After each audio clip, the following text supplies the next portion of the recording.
Welcome everyone. This is Katie Prezis, Director of Research and Operations here at Burtch Works.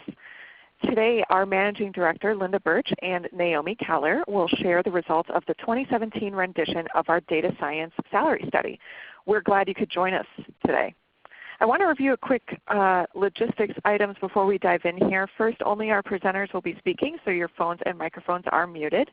Of course, we welcome your questions though, and we'll have time for a short Q&A at the end of the webinar. So I'll be collecting your questions via the chat function on the left-hand side of your screen. So please feel free to submit your questions for Linda and Naomi throughout the talk. If you experience any technical issues, you can submit those through the chat box too. Finally, today's session is being recorded and will be available on our YouTube channel within a day or two. So if you miss part of it or would like to share it with a colleague, you're welcome to do that. So a quick introduction of our speakers. As I mentioned, Linda Burtch is Burtch Works Managing Director, who many of you likely know. Linda's been recruiting in analytics for over 30 years. She started her career on the corporate side with Pepsi and Whirlpool before landing in executive recruiting. Also joining us today is Naomi Keller. Naomi comes from a research and insights background, and so understands the quantitative market firsthand from her time in the field. She also has several years' experience within the talent industry, spending time at LinkedIn before rejoining Burtch Works to partner with Linda on our senior level data science and predictive analytics searches. As many of you likely already know, Burtch Works is at the forefront of the latest talent news in the data science industry, and we've been repeatedly mentioned in the popular press regarding data science talent trends in publications like the New York Times, the Wall Street Journal, Mashable, Forbes, CNBC, and many others. And just a month ago, Linda was featured in a recruiting industry publication specifically talking about the challenges of recruiting data science talent. We're excited to share our latest data and insights on this in-demand field with you today. So Linda, I'll let you take it away. Well, thank you, Katie. It was nice. Well, we all know that the pace of change is getting faster and faster, right? It's all over the news, and there's been many business books that have been published over the last handful of years. A couple more recent ones are Weapons of Mass Destruction by Cathy O'Neill and The Rise of the Robots by Martin Ford. I've read both of those recently, and they're very interesting. And I think they illustrate quite clearly how accelerating technology is impacting our lives, not only now, but how it might continue to do so even more intensely into the future. So the data science field is right in the middle of it all. So obviously there's no doubt the digital revolution is here to stay.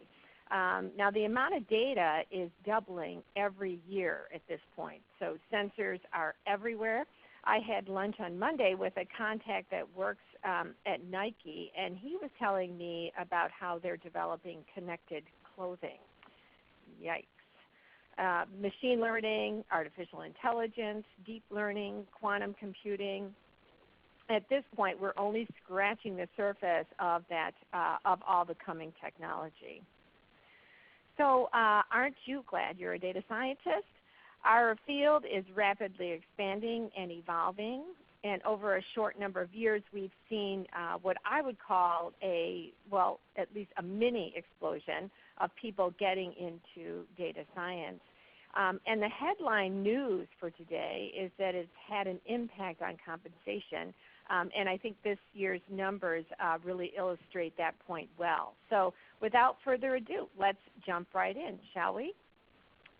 So today, Naomi and I will be sharing insights from our 4th annual Data Science Salary Study. We have compensation and demographic information on 412 data scientists, and all have been personally interviewed in the last year. We have data cut by job category, industry, region, also residency status, education, and gender. So we're excited to share that all with you today. The formal part of the presentation is going to take probably about 30 minutes, and I think Katie has to cut us off at about 40 minutes, but that should give us plenty of time for questions.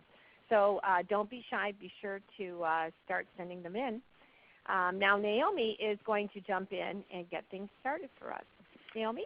Great. Thanks so much, Linda. Yep.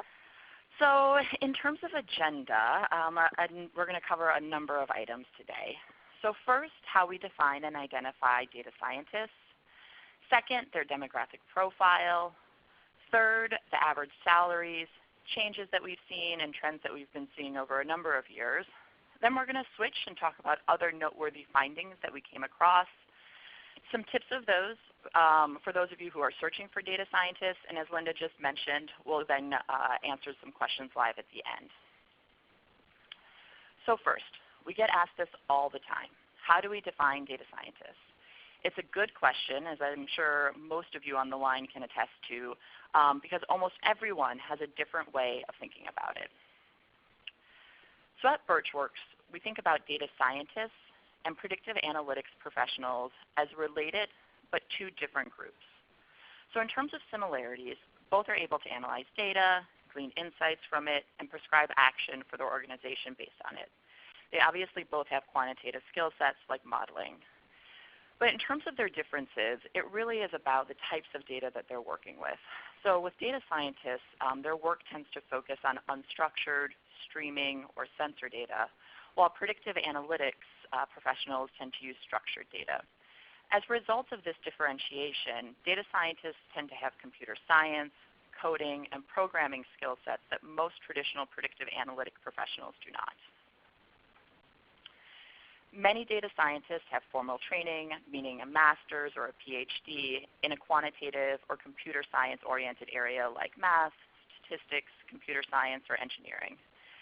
And more, they might have experience in non-traditional programs like a boot camp or MOOC instead of a traditional degree.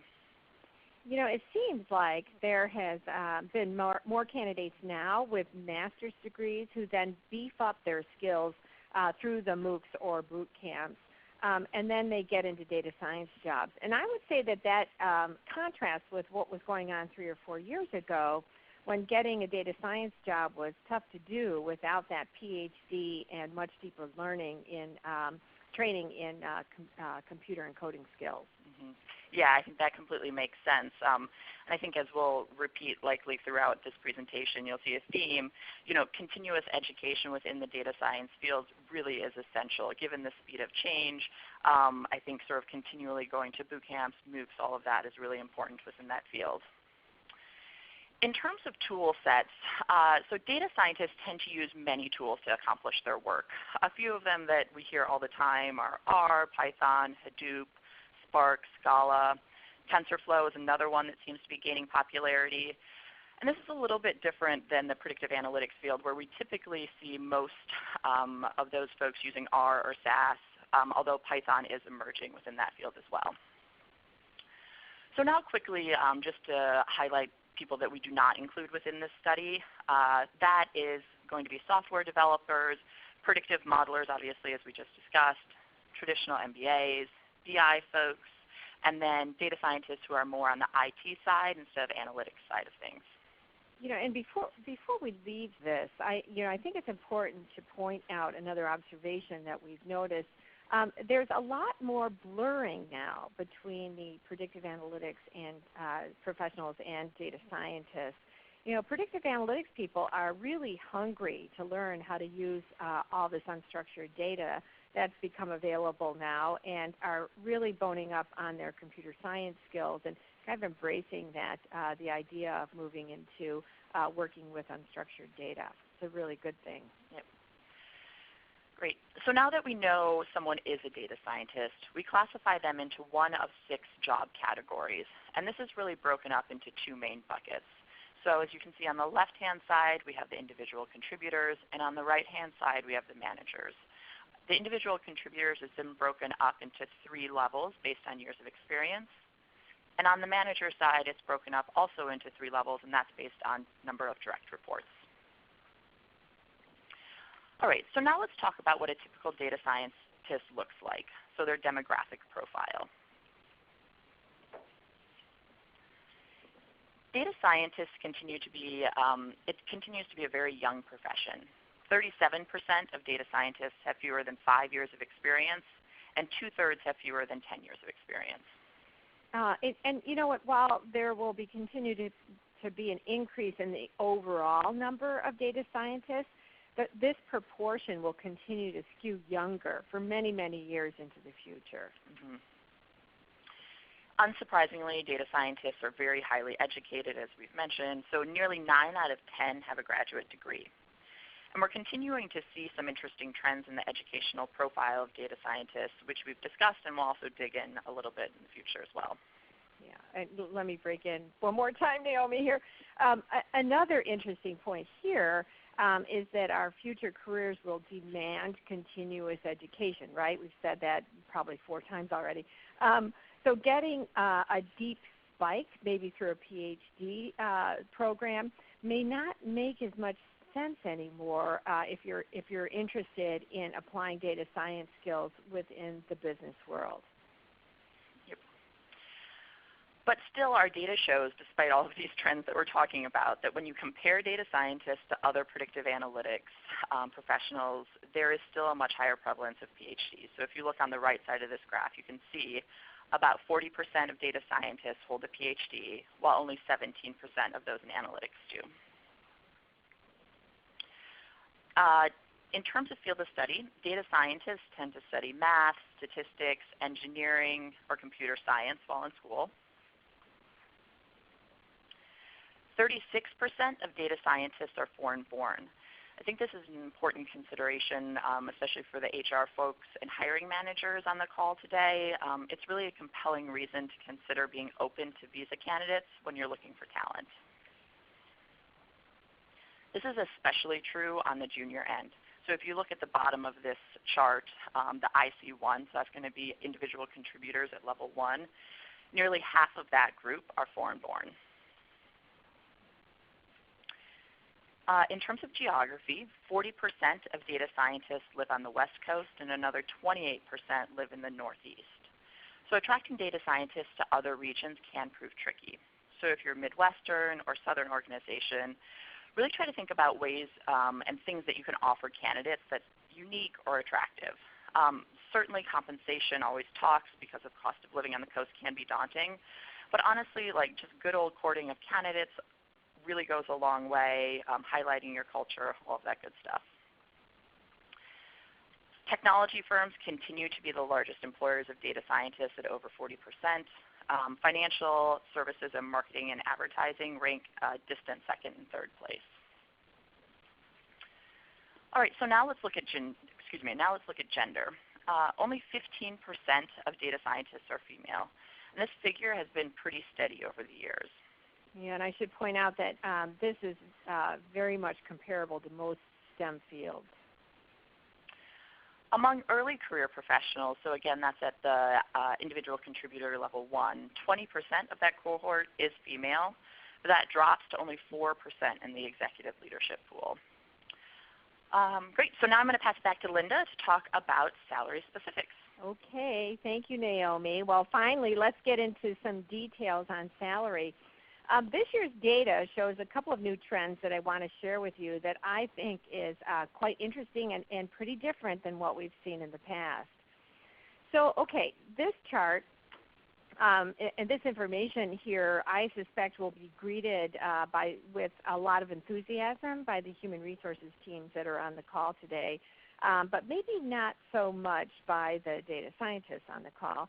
As you can see here, overall, salaries among data scientists are starting to level off. This is the data for the individual contributors, and it shows the median base salary from 2016's report and how it compares to this year's. And what I found to be really interesting here is that we typically see the individual contributors level 1 having the biggest percentage increase in base salaries. But this is the first year where those median base salaries have actually decreased. So this is an interesting turning point, I think, to a degree. In the published report, I'll get into that in a lot more detail, so make sure you download it. But my sense is that we're seeing this because of the very large influx of junior-level talent into the data science market. If you think back what happened 5 years ago, so that was 2012, Tom Davenport and J.D. Patel labeled data scientist as the sexiest job of the 21st century. So young people were listening to that, and they jumped right in.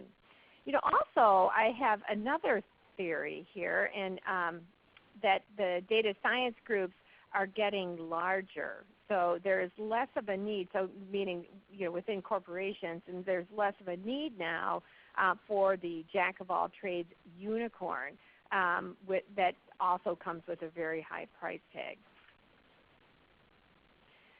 Now, this is at the manager level, and it's more what we've seen in the past. So as you can see here, managers' median base salaries either held steady or increased a little bit. So more data science groups are being formed, especially within legacy organizations. So the demand for leaders have grown, and that's putting some upward pressure on compensation at the manager level. So here's the compensation detail over the last 4 years for the individual contributors. So you can see the trend I was talking about at the IC1 level. And here it is shown in percentages. So you can see overall the salary increase year over year have slowed for the most part. Now here's the same sort of information at the manager level.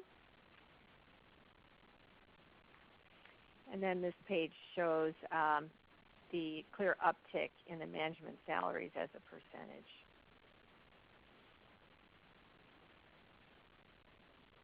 We also compared the salaries for data scientists to those of other predictive analytics professionals. So as you can see on this chart, the data scientists continue to earn higher base salaries than predictive analytics professionals at each and every level. Now this is likely because of the specialized skills that the data scientists have, namely the deeper computer science training. And in addition, remember, there are many more PhDs among this group too. I think it's going to be interesting to see, and watch the trend as these two disciplines merge or the lines blur. Will these salaries get closer together in future years? Yeah, I suspect so, but we'll see. Time will tell. So there's more. There's quite a lot more as we dug into the data, and we found a couple of interesting trends that we wanted to share with you, and many more, of course, in the study. As we first pointed out last year, the number of data scientists with master's degrees continue to go up as a percentage of the profession. There have been so many new options to pick up these new skills, as we've talked about, the MOOCs and the boot camps, and even in-house training perhaps. Analytics people, predictive analytics people have really embraced those opportunities, which is, as I've said, a very good thing. Mm-hmm. And also the need for the unicorn has lessened as the groups scale up, as you mentioned. But no surprise here, those holding a PhD still do earn a higher base salary than those with a master's degree. So here are the numbers at the individual contributor salaries to illustrate that point. Now, as our previous studies have all shown, data scientists on the West Coast continue to earn the highest base salaries, followed by those in the Northeast. So here's an example of this trend for the level 3 individual contributors.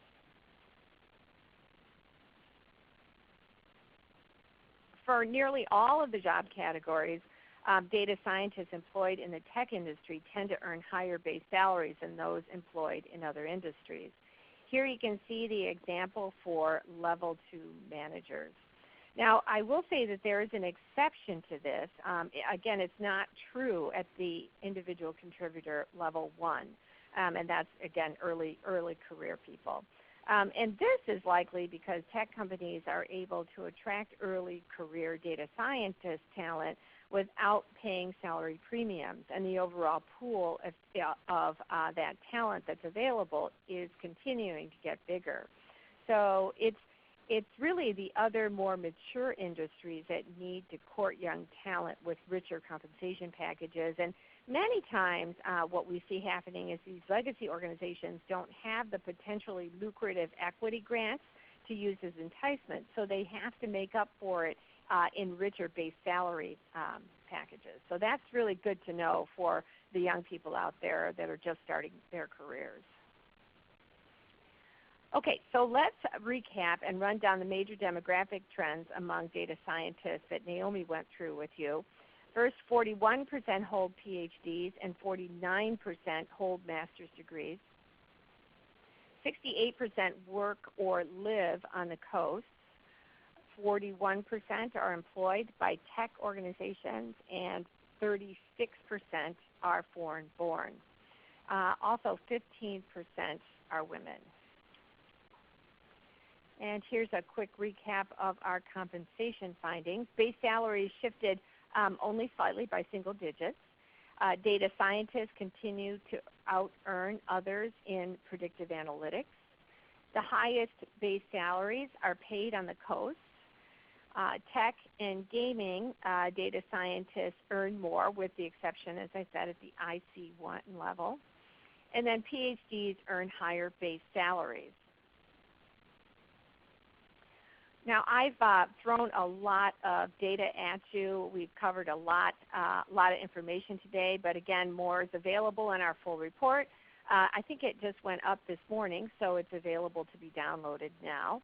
And it'll give you a lot more information on things like demographics, detail, and compensation breakouts, year-over-year trends, a lot more insights, a lot more depth.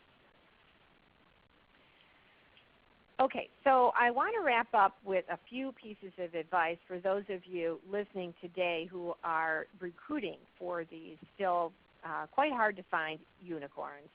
But I also think a lot of this is relevant to everyone on the audience, so don't sign off yet.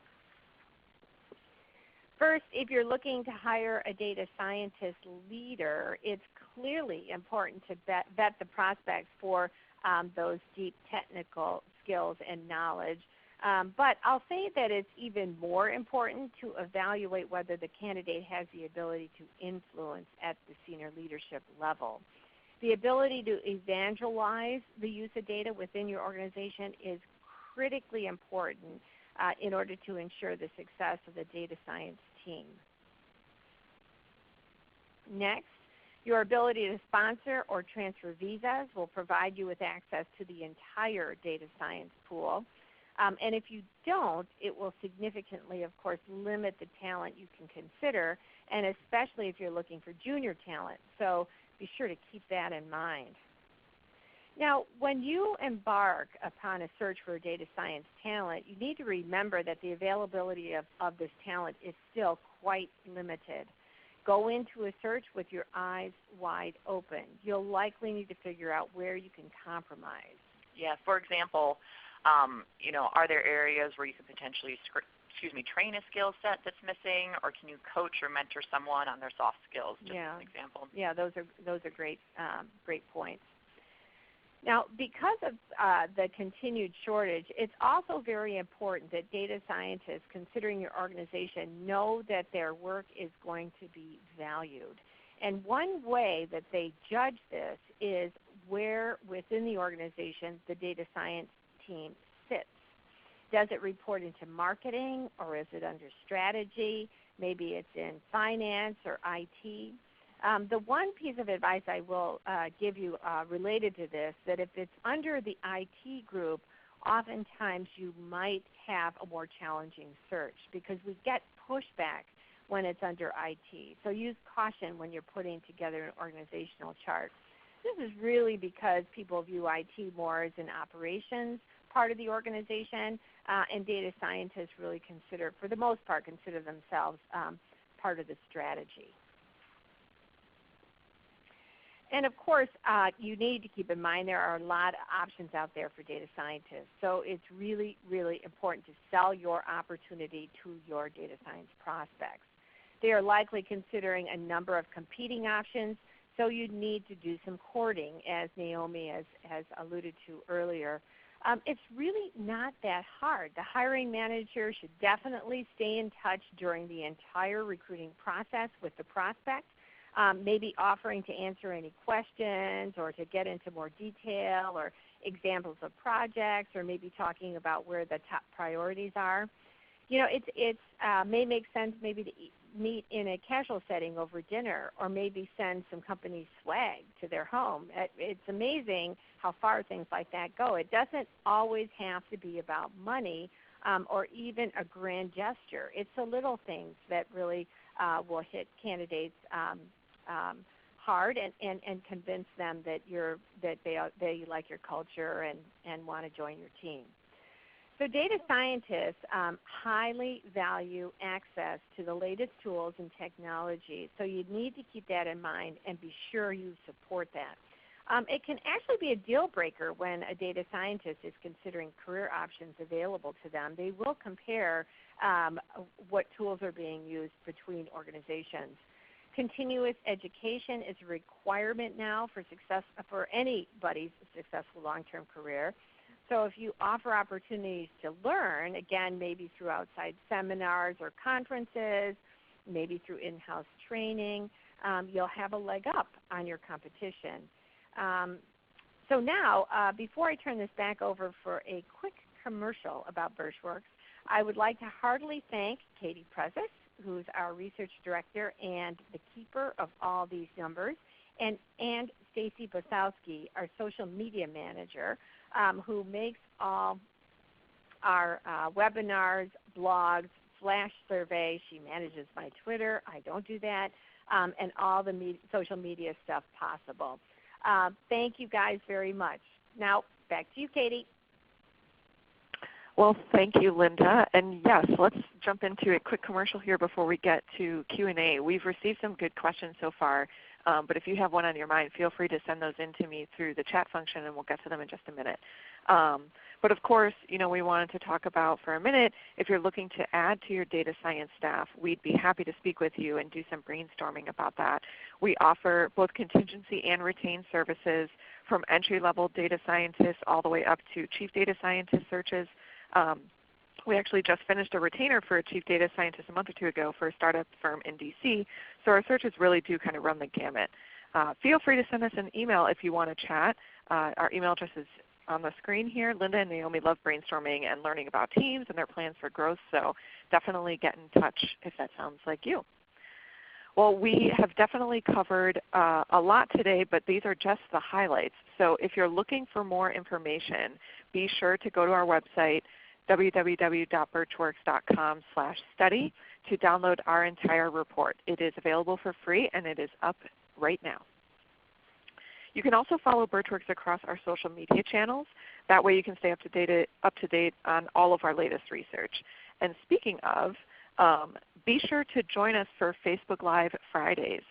Each week a different member of our team hosts a Facebook Live session from our Burtch Works office, and it's a chance for you to meet some of our team members, learn about new roles we're working on if you're on the job market, get career advice from our experts, and hear about top industry trends. If some of your colleagues maybe missed today's webinar, tell them to join me tomorrow at 11 a.m. Central when I'll host this week's session and recap some of the key takeaways from our new data science report. And be sure to keep an eye on your inboxes because our most popular flash survey, SAS R versus Python, will be returning in just a couple weeks. This is by far kind of our favorite survey to do during the year, and we can't wait to tally your votes and hear your comments. So please be sure to participate. Okay, well, it looks like we have some time for questions, so let's kind of jump in. And as I mentioned, please feel free to continue sending your questions in using the chat box on your screen. Linda and Naomi, first question for you. What do you think, which industries have the most demand for data scientists at the moment?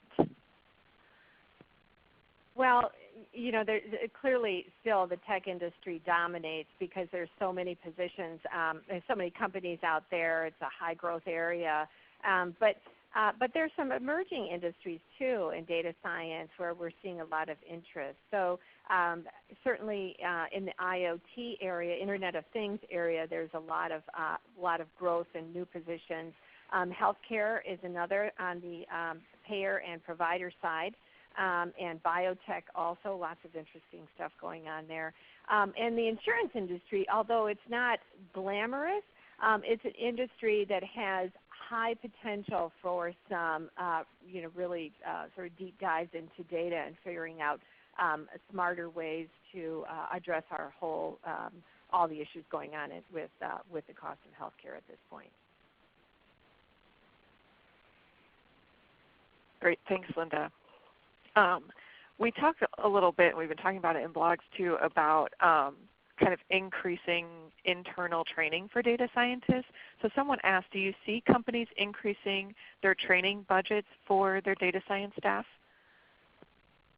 You know, it's anecdotal. I don't know that for a fact, but I do know, I hear of stories. You know, one story that I heard was about a lunch and learn to learn Python.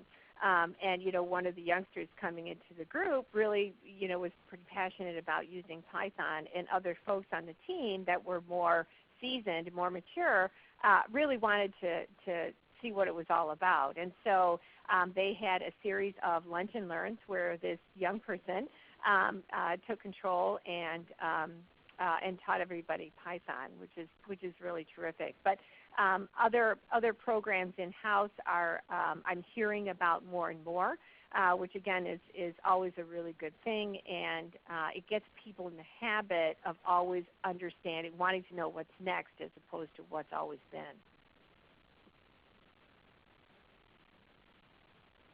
Great, thank you, Linda.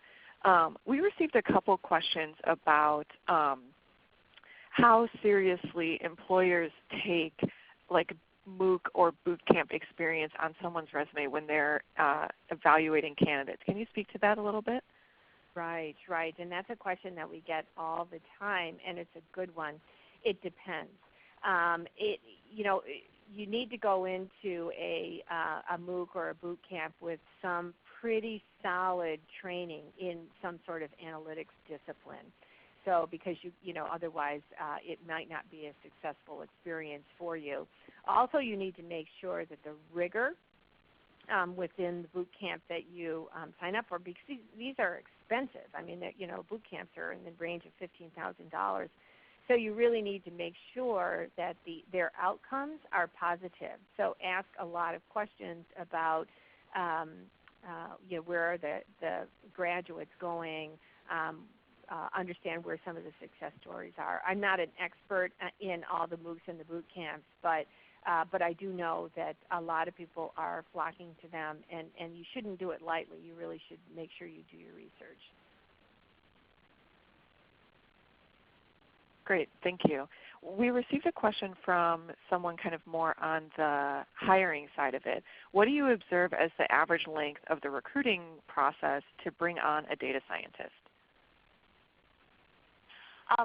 This is Naomi jumping in here. So a lot of that depends on the ability for the hiring managers and the entire HR team to move quickly. So we've seen it done as quickly as 6 weeks from starting to look at candidates to having an accepted offer out. I would say that's much more on the quick side. Average is probably more about 3 to 4 months or so, and we've seen it take longer. Again, these are highly sought after individuals right now in the market, so the quicker that a company can move, the better it's going to be at the end of the day. Right, and when our corporate clients are working with us, the situation is a little bit different because we have a little bit of a head start. We have obviously we have a lot of candidate outreach sort of available to us instantly. So the way we work here is we sort of jump in, and for 3 weeks we do sort of this intense campaign for our clients. So we kind of front load all the effort and energy, and then the process where it tends to bog down is on the client side with lining up people to do the interviews and going through the entire process. It takes time. So if you can move that process quickly, you can get a candidate pretty quickly. And it's important to do that, as Naomi said, because these candidates have a strong candidate, especially a junior candidate, will have multiple options very quickly. Perfect. Thank you both for that. I received a couple of questions about location. So do you think that there's any kind of new hot locations that you're noticing for data science, and have you noticed the kind of geographical distribution of data scientists changing at all? Well, I think it's changing. I think certainly California is the hotbed for data science and continues to be, and to a lesser degree Boston and Seattle, and New York too. But what we are seeing is these legacy organizations that are more spread out across the country hiring in quantitative folks and data scientists. So as an example, we just finished a couple of senior level searches for Edward Jones in St. Louis. And actually it was 2 women, which was also a really nice surprise. Great, thank you. Another question from kind of the candidate side of things. Aside from technical skills, what do you think is the number one thing companies tend to look for? I would say, so technical skills are obviously very important and sort of cost of entry for moving forward in the process. But second is someone that has a strong business acumen. I hear this over and over from people who are hiring for their teams, and I think it's really, really important. So really someone that understands the difference between which questions are more just sort of interesting, business questions are interesting, versus which questions can actually accomplish business priorities and move the business forward. Absolutely, Naomi. I think that it's also important for hiring managers out there to recognize that part of the training that they need to do with young people does involve bringing them up to speed when it comes to business priorities and making sure you communicate that with them, give them opportunities to learn the business side of things too. Good. Kind of speaking of that business acumen piece, someone asked if you think there's a demand for hiring MBAs with strong quantitative skills for data science roles. Yeah, that's a great question. And I was reading in the Wall Street Journal actually just this morning about how the MBA programs are starting to lose their allure. And I guess the article really talked a lot about attracting foreign candidates. But generally speaking, I think your average sort of traditional MBA has gone down in its allure. I do think that because everything is so data-driven now and will be, forever, I think it is important to learn, to get that quantitative bent. There's a number of predictive analytics programs out there now at the master's level that I think will have greater long-term value in the work world than an MBA might. And I mean, that's just sort of my opinion, but I'm a little bit on the bias side here. So I do think that there is more of a demand for people who are getting master's degrees in statistics or predictive analytics, or if you're going to do an MBA program, make sure that it has a very strong quantitative component to it. Speaking of kind of the foreign-born pool of candidates available here, someone asked if you think that the kind of pending policy changes that are likely going to take effect in terms of the visa process, do you think that's going to have an impact on salaries? Well, I'm optimistic that this is all going to play out in our favor, but I tend to look at things in an optimistic way if I can. But that's a really good question. The candidates that we've worked with in our pool, in the data science pool, always sort of their salaries tend to be way over the minimum salaries that are in place in the H-1 rules and regulations. So will it have an overall impact? I doubt it because it's such a small number compared to the overall pool. So it's interesting. We haven't seen this to be true recently, but I think, when was it, Katie, maybe 3 or 4 years ago in the salary study, we showed that the H-1 candidates at the junior end actually made more than their U.S.-born counterparts. Mm-hmm. Yeah, on the predictive analytics side. Right, right. Good. Well, Let's see what other questions we have here. Any other thought? Someone asked, and we kind of talk a little bit when we talk about who is a data scientist versus is not a data scientist, but do you feel like there's been any diluting of the data scientist role? They specifically mentioned in the past few years they've seen more positions which require sort of minimal statistics or predictive analytics, but still being called a data scientist. Well, actually I was just talking to a new client yesterday, and he admitted, he said, I'm going to use the title data scientist because that's what everybody wants to be. But clearly his job was involved working with very traditional data, very organized data. It also had a business intelligence BI component to it, so there was a lot of reporting involved. And he was calling that a data scientist job. So, again, there's a lot of, the title is just thrown around so easily now that it's hard to really know until you dig into what the requirements of the position are, whether or not it's really what I would categorize as a data scientist versus what somebody else might. So, I'm hoping, I've been hoping that there was going to be some clarity around this titling, but I haven't really seen any move toward that end, unfortunately. Good. Okay, it looks like we have time for one more question. Someone asked kind of a two-pronged question. What does it take to get to the executive leader level within data science? And kind of a follow-up question to that, do companies tend to prefer an MBA or a PhD for those senior level roles? So I'll jump in here. In terms of the first part, what it takes to get to that, so a few things. So one, definitely someone that has that strong technical background and foundation. That's going to be essential.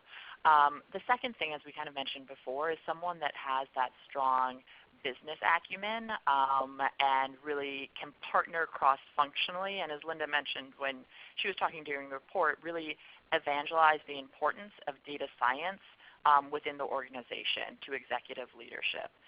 And then I would say the third thing that I see all the time is even at the highest, most executive level within this field in data science, you need to have someone that's okay being hands-on, has been hands-on recently, and is good being that sort of player-coach type of model.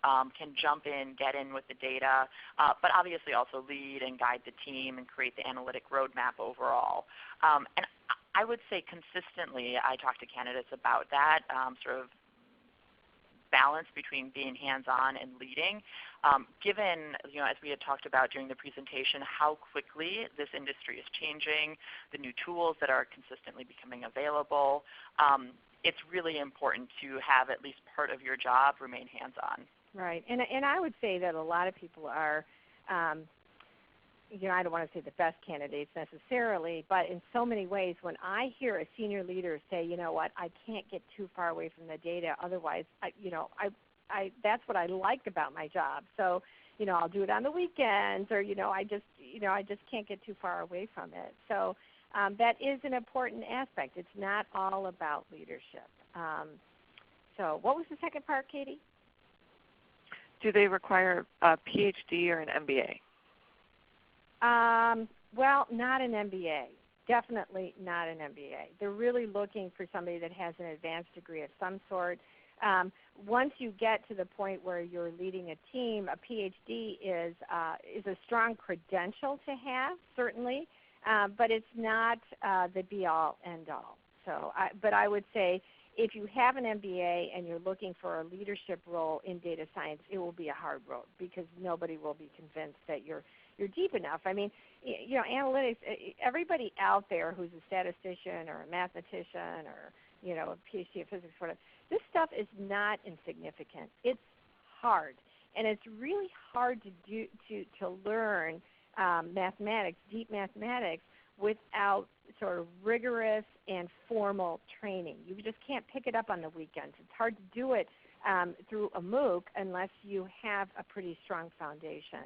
I'd really be interested in what people think about that, because that's been my feeling about things for years and years now. And I don't like it when people make sort of make assumptions that, oh, I'll just take, I'll get my MBA and I'll take a couple of MOOCs and I'll be all set to go. And it doesn't work that way. It doesn't work that way. Good. Well, we appreciate everyone who submitted questions today. That's all the time we have.